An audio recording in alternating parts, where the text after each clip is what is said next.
Okay, good evening, everybody. Happy Wednesday, and thank you so much for joining us on this lovely Wednesday evening. My name is Karina Pegau. I am the lead of public involvement for the studio course, which is responsible for the Fairfield County Active Transportation Plan. So it's great to meet you all virtually. So thank you again for joining us. We have a pretty large team here listed on the slide. You can see all of our names and our roles. So all of us in the class are on this call this evening. So we are part of the Ohio State University Masters of City and Regional Planning student cohort, and we are enrolled in this studio course, which is basically a way for us to apply everything that we've learned over the past few years to a real world situation. And so Kim Burton, who is our course instructor, connected us with Fairfield County to write their active transportation plan. So this is our agenda for today. So we'll go through a brief introduction talking about what it is we're doing today and kind of overview our timeline. We'll work through the existing conditions for the county. We'll talk about some places that we found have generated travel and interest in travel via active transportation. We'll have a little breakout session exercise. We'll recap and summarize the goals and needs that we've heard both during this call and from one of our surveys. And then we'll conclude this meeting with our next steps. So hi everyone, I'm Carlos Iniguez. I'm the assistant project manager for our team here. And so I'll just give you a little bit of background of why we're here and what our role is as the studio team from OSU. And so Fairfield County's active transportation plan that already exists was initially developed in 2009 and then later was updated in 2013. And that included a couple of recommendations, several corridors that were going to be targeted for active transportation improvements. From that, though, we understand that that was 10 years ago. And so we are here to reassess the situation, analyze the existing conditions of the county, and especially hear from the public of Fairfield County to understand what are the current needs, what are the goals when it comes to active transportation, and to update that plan so it meets those new needs and goals. So what are we doing as the OSU studio team? Well, on the right, you have our 7 tasks, our scope really of the project, which includes a lot of, like I mentioned, reviewing existing conditions, a lot of data, taking in a lot of public engagement, including this stakeholder meeting, and then developing a draft plan that we will again consult with the public about, and finally delivering a final plan to the county commissioners, thus ending this project at the end of April. You'll see we have a figure here with that timeline that shows where we're doing each little step of this project. So we started off in early January, kicking off the project and started going in and collecting data, engaging with the public via our survey. Currently, we're here in February, our stakeholder meeting.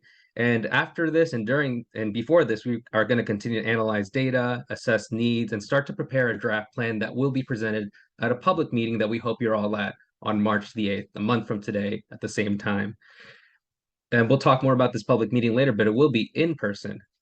And from there, we're going to present our draft plan and then continue to use all the information we gather from data analysis, from public engagement to finally produce our final updated plan of Fairfield County's active transportation plan, to then present that at the county commissioners meeting on April 11th, which will then close up our project at the end of April.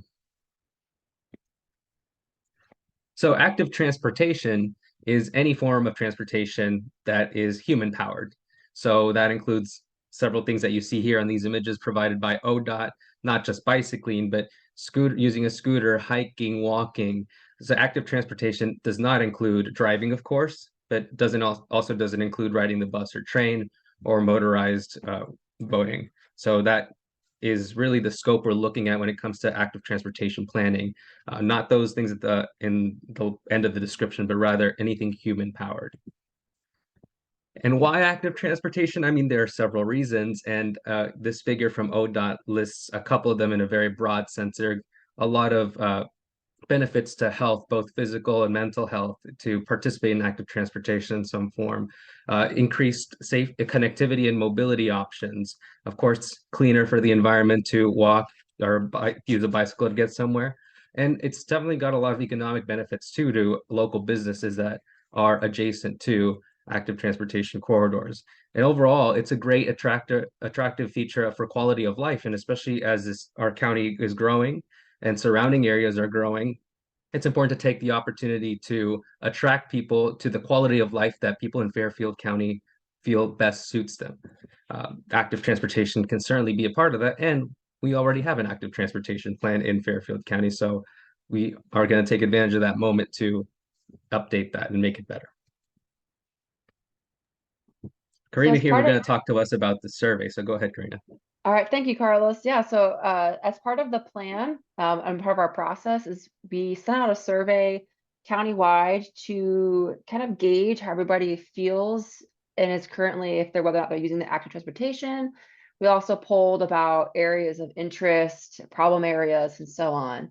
So this survey was sent out about a week and a half ago, and since then we received approximately 370 responses. So thanks to those on the call who forwarded that survey. Great engagement so far. We found that a majority of the folks who did respond, over 35% are from Lancaster. We also saw some responses from folks in Pickerington, as well as those who live outside of Fairfield County. And we did our best to send it to every jurisdiction. If you didn't have a chance to complete the survey and you're on this call, there will be an opportunity to take it afterwards. I'll give you that link later. The survey respondents, some of them live in Fairfield County, some of them work in Fairfield County, some visit for outdoor recreation, and some do a combination of all of those things. So we have a lot of responses from Fairfield County residents, which we're pretty excited about.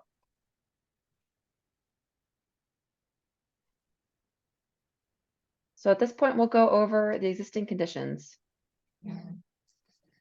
Yes, so hi, good evening, everyone. My name is Leah, and I am the project manager for the team. So here we are summarizing the 2013 plan.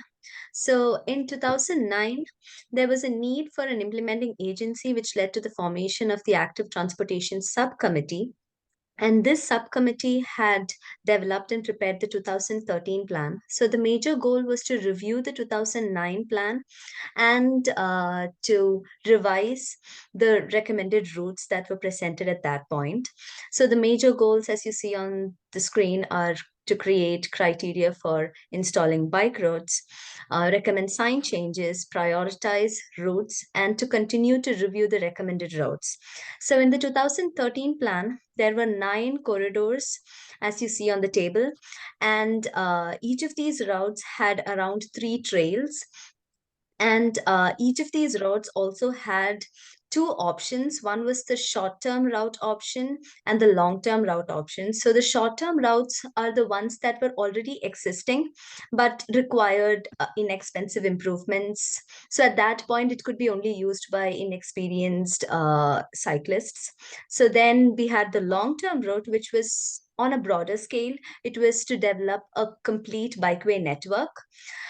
So summarizing the 2013 plan on a big picture, they actually wanted to connect it to the Ohio Erie Trail system. You can go ahead. So in addition to reviewing the previous plan, we also asked our survey takers about their current behaviors as it relates to active transportation. And so we found that a vast majority of those who took the survey live either within walking distance and or within cycling distance of a store, park, recreation, or other service. However, over 80% of those who took the survey indicated that they either never or only sometimes travel by active transportation for any reason, including to access those services.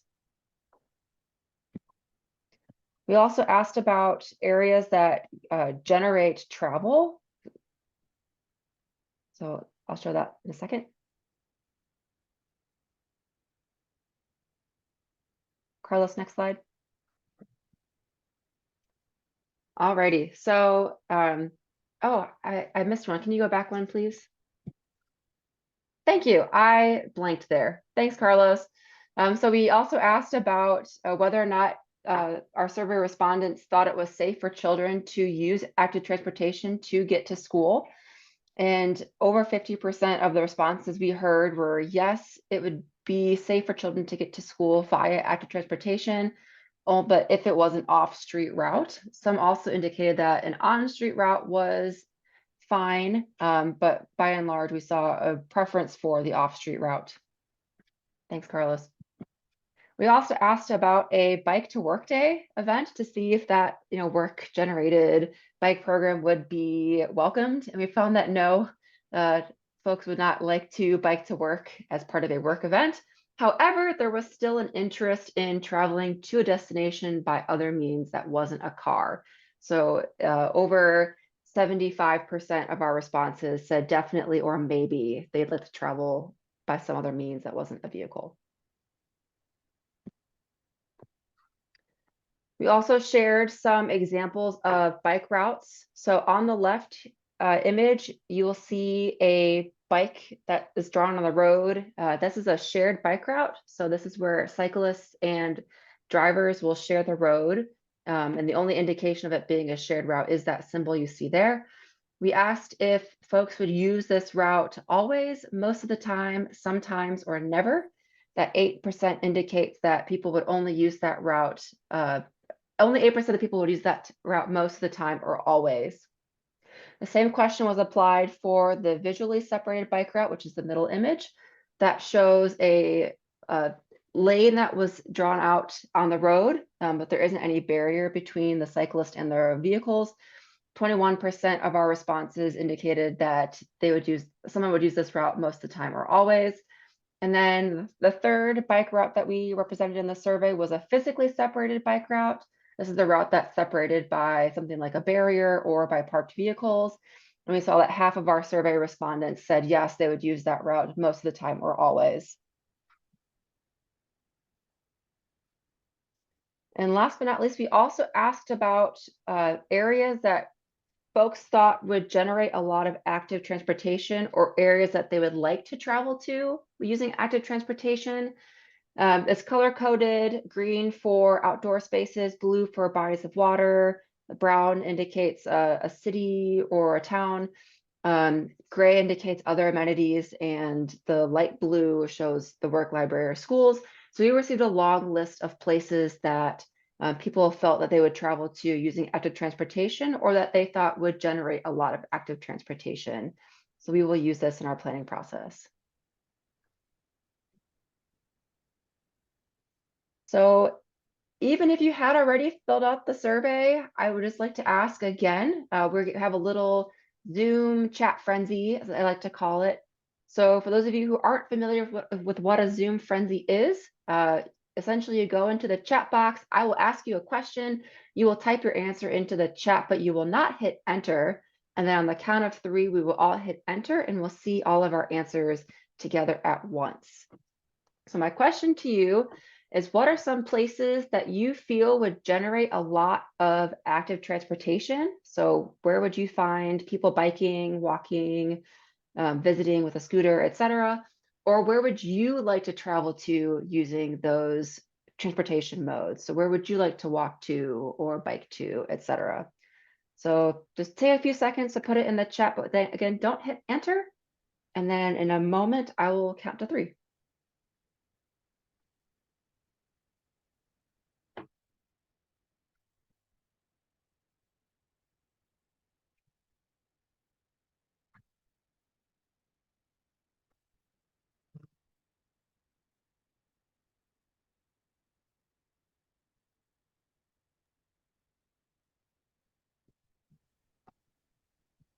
All right, so I'm going to count to 3, and on 3, we will enter. 1, 2, 3.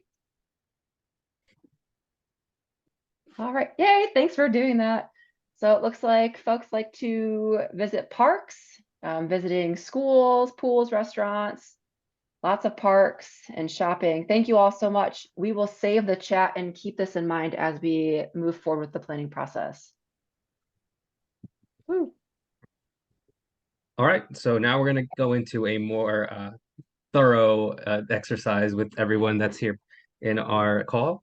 We're going to conduct what is called a SWOT analysis. And in that one, we are going to analyze the strengths, weaknesses, opportunities, and threats to active transportation in Fairfield County. Now we're going to do this a little differently. It's not going to be all together. We have three focused geographies, which are Buckeye Lake, Violet Township, and Lancaster. So what we're going to ask is, we're going to create 4 breakout rooms. Join the room that most closely aligns with the geography that you are concerned about for active transportation. Whether you live in Lancaster, then you would go to the Lancaster room, or if you work there and are interested in active transportation there, join that room. If your geography isn't listed in one of those 3, we ask that you join room number 1, which is for Fairfield County as a whole, and then other areas that are not specifically listed. So we will open up those breakout rooms in a second. You will be led in discussion by our studio team. And we're going to spend 15 minutes at most talking. And then we're all going to share what we learned from each other after this session. So Kim, if you could go ahead and open up the breakout rooms for everyone to join. I'm going to click the button here in just a second. You'll see an option pop up on your screen. Just pick which room you want to go into and it'll take you straight in. I'm opening the rooms now.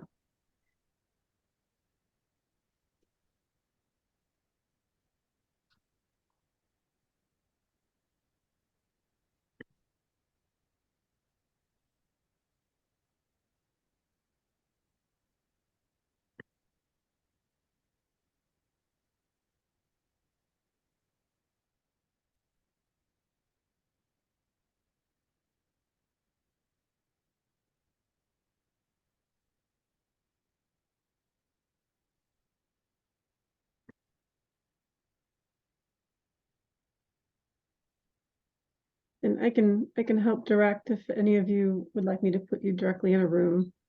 Just let me know.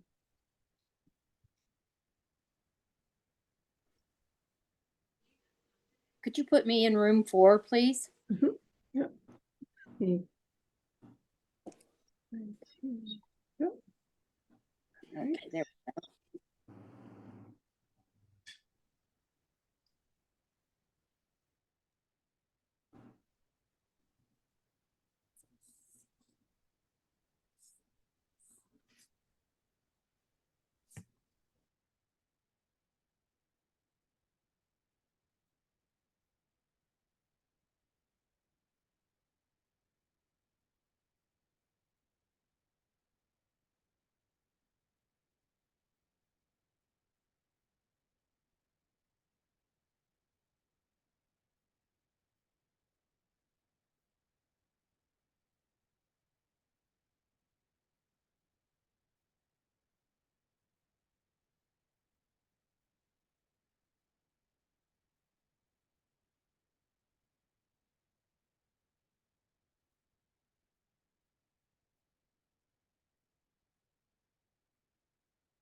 Welcome back. Our breakout group had pizza. How about you guys? Oh, wow. I just was in my own room by myself, so I didn't get any pizza or You guys picked the conversation. wrong breakout room. I know. Good call on that, Rick. Looks like the Lancaster group has got 15 seconds left to get out here, so we're almost there in Violet Township. I will preface this as I was in the Buckeye Lake breakout room, and I was the only person in the Buckeye Lake breakout room, and I'm not as familiar with Buckeye Lake, so I tried my best there. So if anyone here knows Buckeye Lake a little bit more than me, feel free to correct anything I said or jump on in there. Appreciate it, Anthony. You know, I didn't want it just to be the 2 students in there, so I jumped in to try and help out a little bit. Thank you for joining that group. Mayor Scheffler, I think you were muted earlier as you were. Yeah, I was in the Lancaster breakout room and I got shut out of it. We a timer came up and counted down, and all of a sudden I was back with you guys. So hi, Rick. How you doing, Dave?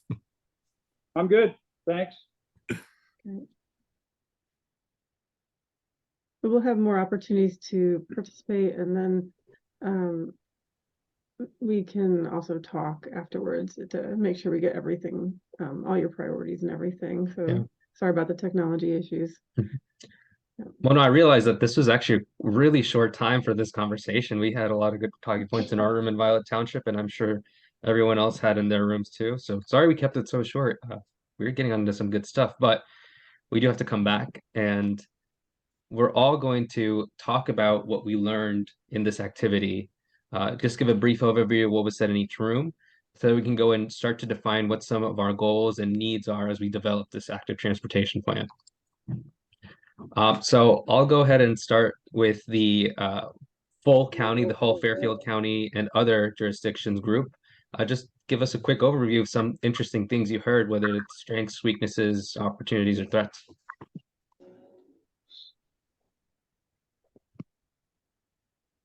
Okay, so for the county, so some of the strength that we had was the fact that there's a lot of parks throughout the city, and then they have the Fairfield Heritage Trail. Yeah, and then population growth, thereby causing an increase in the tax base, and then there are younger families, so which makes it more likely that those will be interested in active transportation.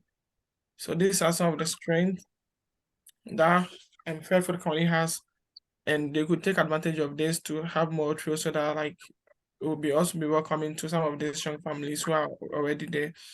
And then for some of the weaknesses, yeah, so expanding bike and walking trails to more parts of the county, and then lack of connectivity, connecting, like there isn't like a connection between trails, parks, and other destinations.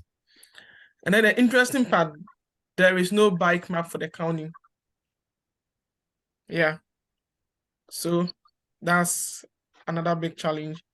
And then some population is spread out across the county, making it difficult for connectivity.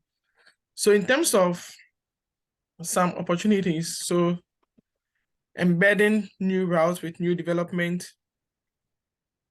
In this case, they'll both encourage active transportation, and then the population growth, like they have a younger population, and so this will probably create a demand for active transportation.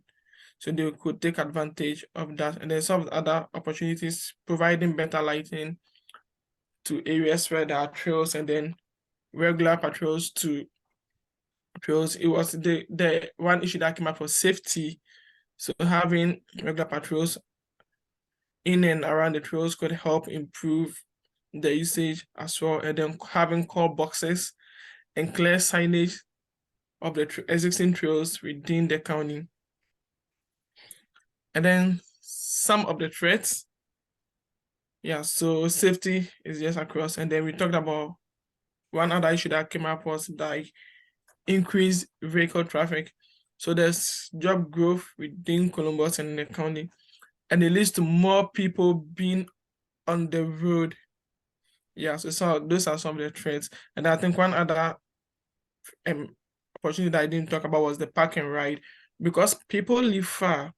I mean, they could improve their public transit, and then, linking that public transit and connecting trails to their transit stops, which would also help to improve the usage of active transportation within the county. Yeah. Okay, thank you for sharing. How about Buckeye Lake? What did we learn? Yeah, so in the Buckeye Lake region, the strengths, we learned that tourism is a strength of the Buckeye Lake region. We have, like, currently there is a little bit of marketing that's happening that is bringing people from outside the region to the region. And then there's like waterfront, so there's like boating access, and then there's lodging and housing availability. And then currently there are a few existing bike trails, which can be an added strength to the Buckeye Lake region. And moving on to the weaknesses, we see that Buckeye Lake is situated in 3 counties, and the Licking County has the developed section of the Buckeye Lake region. and the region in the Fairfield County is not as much developed, and the waterfront is old and needs more maintenance. And then the opportunities, there's so much room for development. We need new trails, boating opportunities, water activities can be developed, waterfront development. Marketing has more opportunity to draw more people, more restaurants and lodging facilities. And then talking about the threats, we saw that counties have to work together. All the three counties have to work together in collaboration to develop Buckeye Lake collectively. And then some people may not be open to ATP, active transportation. They wouldn't be ready to invest in active transportation. It is more of like a subjective opinion. And then ownership and maintenance of these trails might be a question. And then funding for these trails is also a concern. Yeah, that's it. Thank you.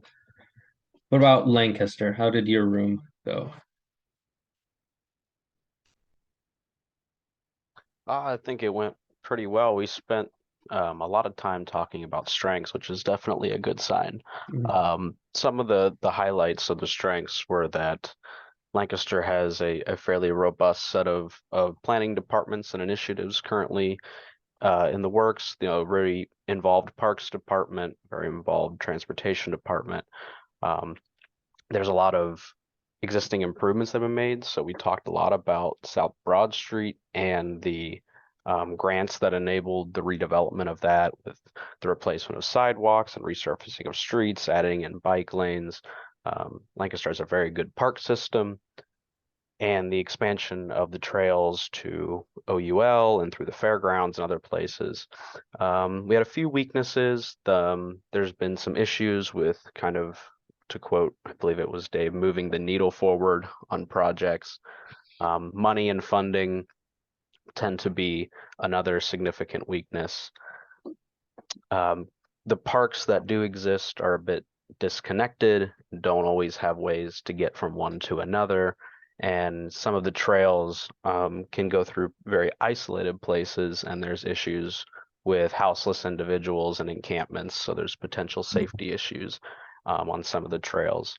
We didn't really get through opportunities and threats because time didn't allow, so we can just stop there.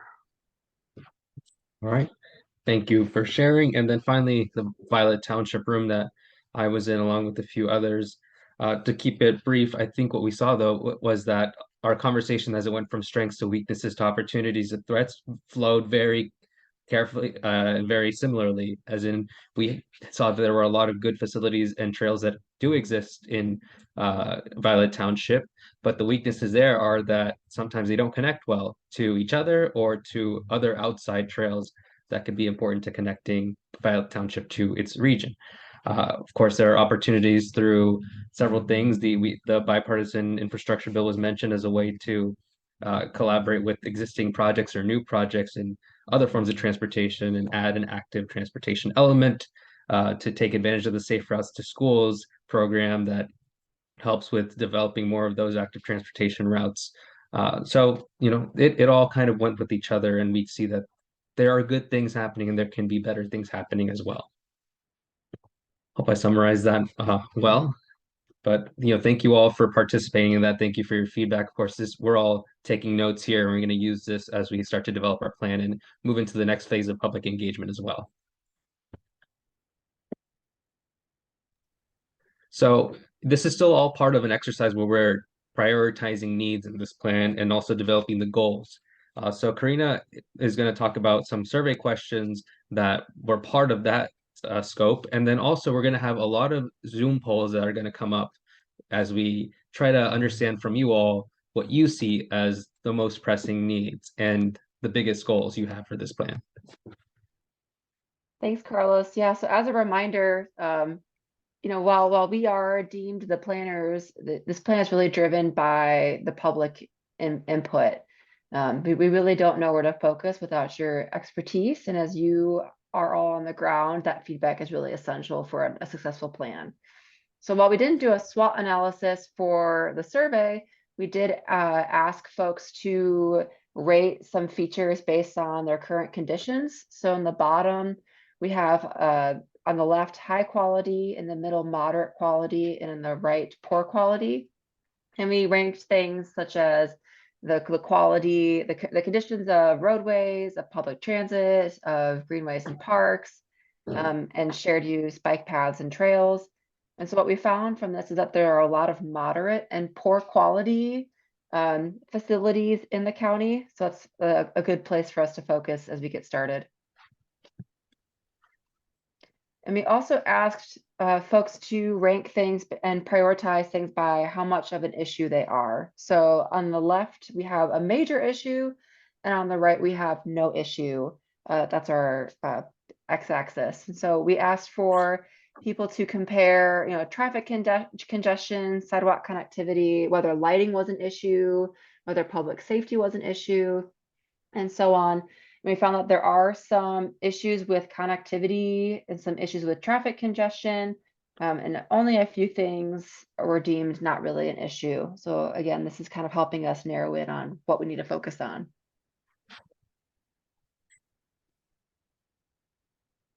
And now it's your turn. So what we'll do here is we're going to open up a quick poll on Zoom where we ask this question: what the Fairfield County Active Transportation Plan should prioritize which of the following needs? And we ask that you select all that apply. So this is not asking you which is the most pressing need, which is the biggest one, but rather select the ones that you see fit for our plan.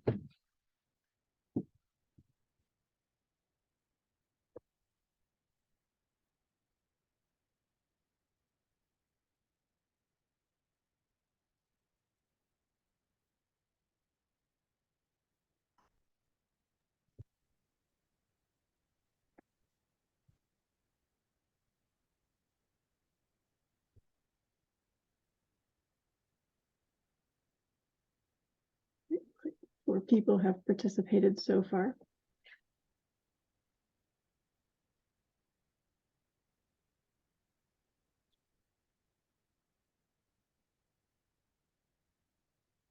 All right, we're up to 9. Up to 10, 11, 12. All right. 13. Excellent.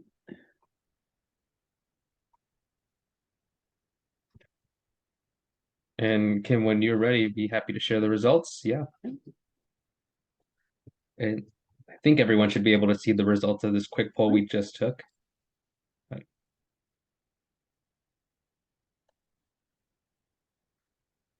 Okay, so thank you for that feedback. Of course, these results are also going to be part of what we take from the survey. We'll move on to looking at some goals that we are looking for in the active transportation plan. Karina? Thanks, Carlos. Yeah, so another one of our questions to identify goals and needs are figuring out which objectives are important to prioritize. And so the highest percentage of responses, you could select any of these options or all of them if you were so inclined. But we found that there was a greater emphasis on making it safer to travel by active transportation, adding more paths, supporting public health, quality of life, and active lifestyles, supporting economic development and job growth, and improving access to work, school, recreation, and other destinations. So it seems like we're having a theme of connectivity and increasing access to active transportation. And so, like in the last activity, we're going to ask you to select all that apply. What goals do you hope that our active transportation plan accomplishes or seeks to accomplish?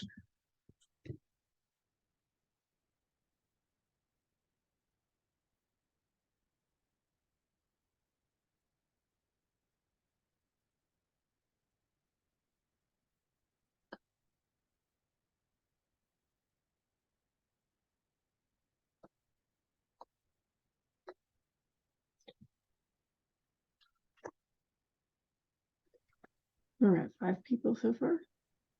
Right, 8.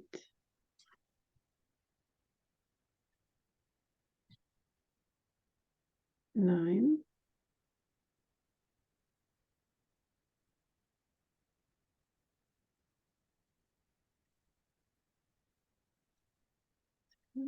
11, 12. Hold out for last person.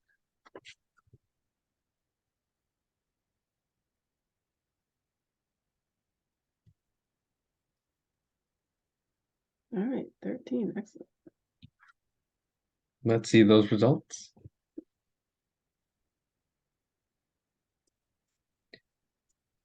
Wow, everyone said that a goal should be to expand shared use paths, bicycles, sidewalks, or bike lane sidewalks, and other transportation facilities. That one for sure is going to be one of our goals then for this plan, no doubt about it. Thank you so much for participating.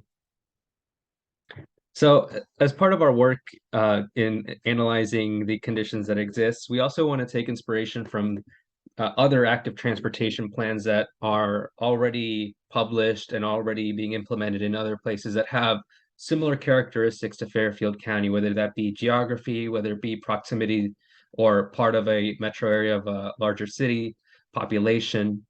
And so we looked at quite a few from different areas. I here included 5 of the case studies that we and really liked looking at for a lot of reasons for the recommendations they had for their public engagement process. So I just have them listed here so that we can show you that this is kind of what we're doing and some of the recommendations that came from those plans from our peers. They are part of our analysis and our building of our draft plan. And so is analyzing and understanding what are best practices in the field of active transportation, especially for geographies like ours. So Leah, I'll let you go ahead and talk about best practices. Thank you, Carlos. So here we have taken a few of the best practices. We have grouped them into categories. So we shall go from this slide onwards, we shall go through each of the category, and after each of the category, we'll have a Zoom poll that's coming up where you guys can select the preferences of these facilities. You can choose one or more of these facilities. So these are a few best practices that we would like to implement in the active transportation plan. So we would like to get inputs. So initially, it's the physically separated facilities. That's the shared use paths, which are generally adjacent to a river or a beach or a lake. And then we have side paths. These are generally adjacent or parallel to a roadway network. And then we have the sidewalks. These are exclusive dedicated lanes that are for pedestrians. These are generally divided or these are generally separated using a curb. So all these are used for pedestrians for their safe walk on the path. So here we have a Zoom coming up where you can, so you can select one or more of these.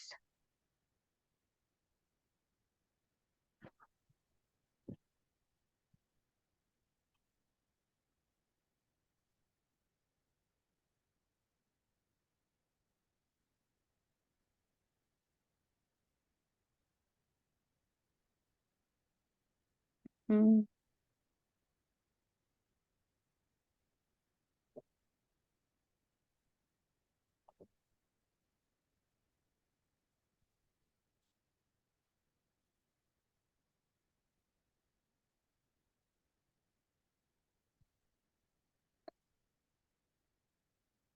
Okay, we have the results here.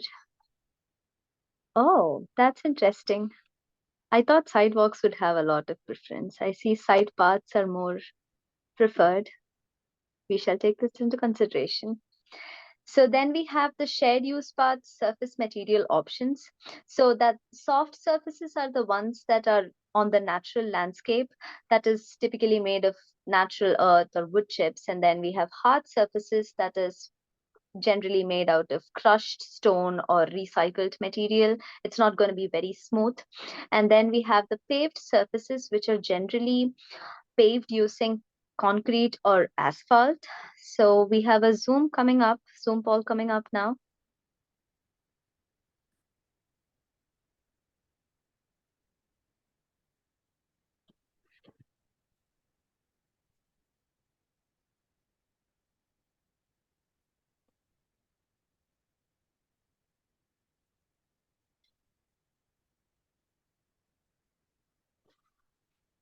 92% of you guys told that they prefer paved surfaces, smooth surfaces, very agreeable.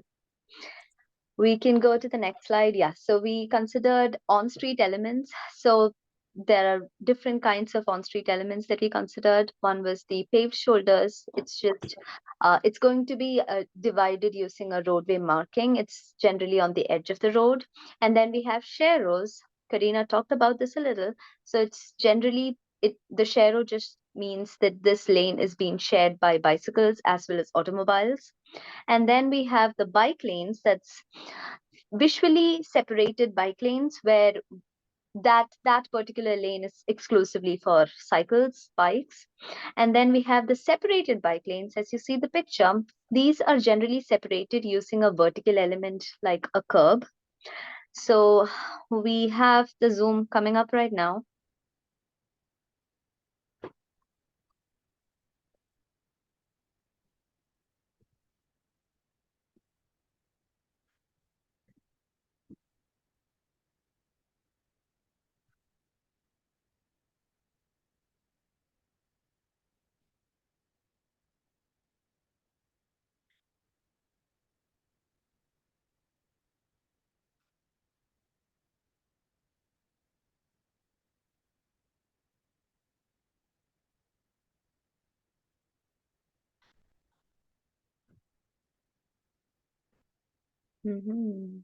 Okay, the majority has voted for bike lanes and separated bike lanes.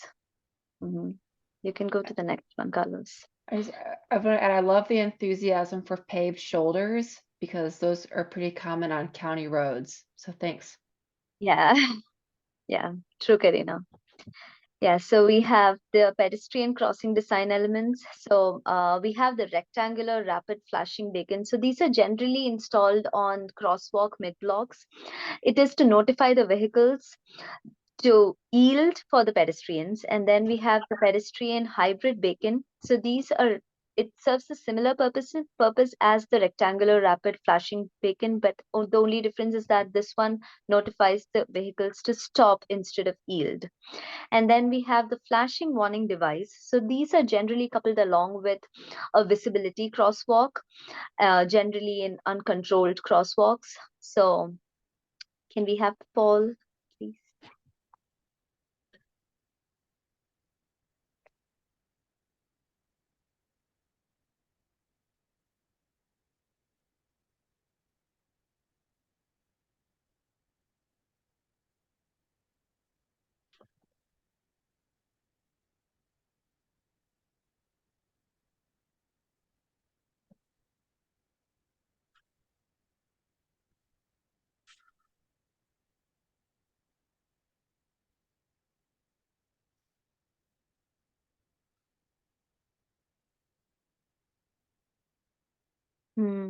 The majority has voted for a rectangular rapid flashing beacon. Got it.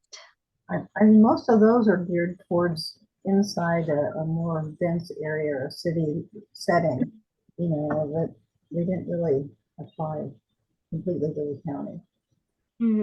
Okay. Okay.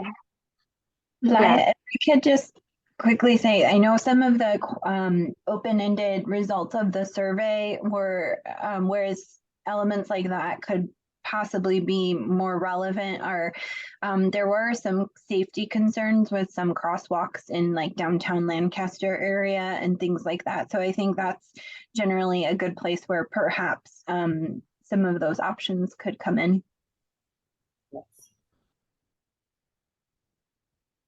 Thank you.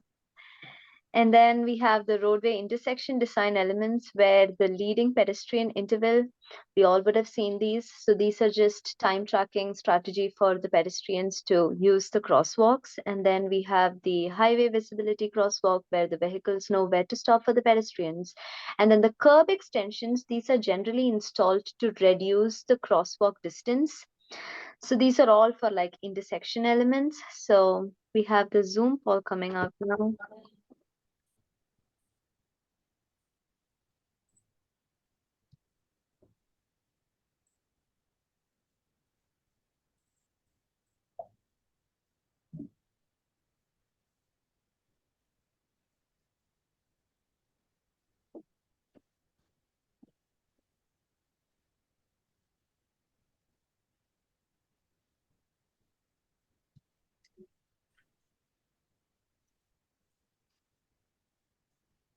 Okay, so stripings, markings has a majority vote in here. Again, this one, yeah, it's going to apply more to an urban setting because you're not going to see these types of things out in the rural township areas. But Yeah. you wouldn't want to see, you know, curbs jutting out into a rural road. Yeah, and just to clarify, looking at these results, we're not trying to pick the best one out of all these. It's just, you know, trying to gauge interest, and seems like all of these have at least some interest, as Tamara was saying, maybe in the more developed areas. But all of these seem to have a decent amount of interest. Yeah, when you look at all these elements, they're all context sensitive. Some would fit better in a more urban, some in a more rural area. And it's not one size fits all. Yeah, well said, Ira. Thank you. Yes, so we actually went through a number of case studies. We went through a number of active transportation plans, and we picked up like the best practices that we felt can be implemented. So this is basically a summarization of the case studies, best practices that we went through. So it's very subjective. Yeah.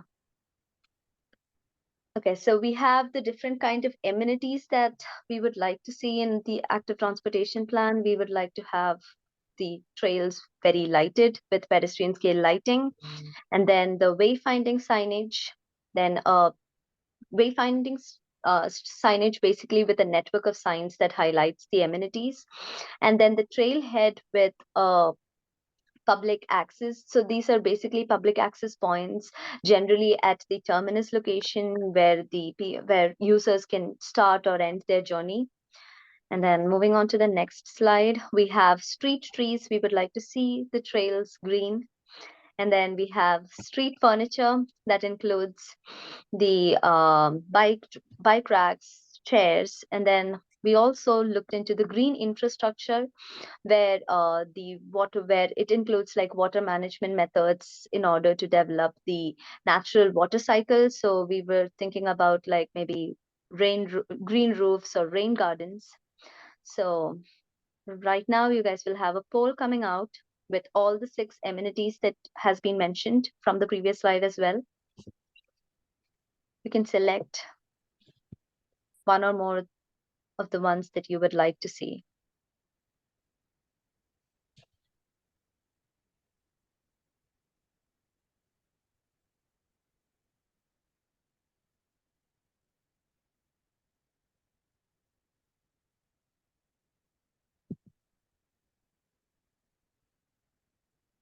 Yeah, so these responses, these inputs are very much appreciated because it gives us an overview as in like, is there like any facility that is completely not encouraged at all by the users? So we completely know now like which one to focus on. So it's very important, you know.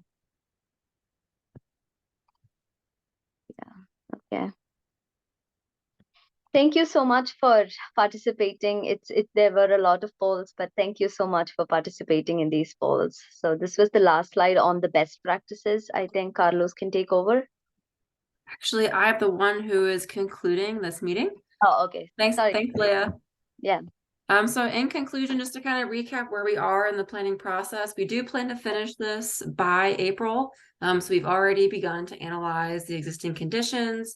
We are also working to analyze more data and start to prepare the draft plan. Mark your calendar, save the date for March 8th. We will have another public meeting. This will be in person, and we would love to meet all of you again. We would love to kind of fill you in on how far we've come along in the process. We would love to share our draft actions and get your feedback as well, because from what I've been hearing so far, we're getting a lot of great kind of on the ground local input, and that's exactly what will drive this plan. So again, March 8th, we hope to see you out in the county. We'll be representing our plan, and then we hope to have everything closed out and finalized by the middle of April. And if you are interested in providing additional feedback, we do have the survey is still open. This is a great opportunity for you to give us feedback on in greater depth, specific areas of interest. I know in our group, we talked about the Memorial Road.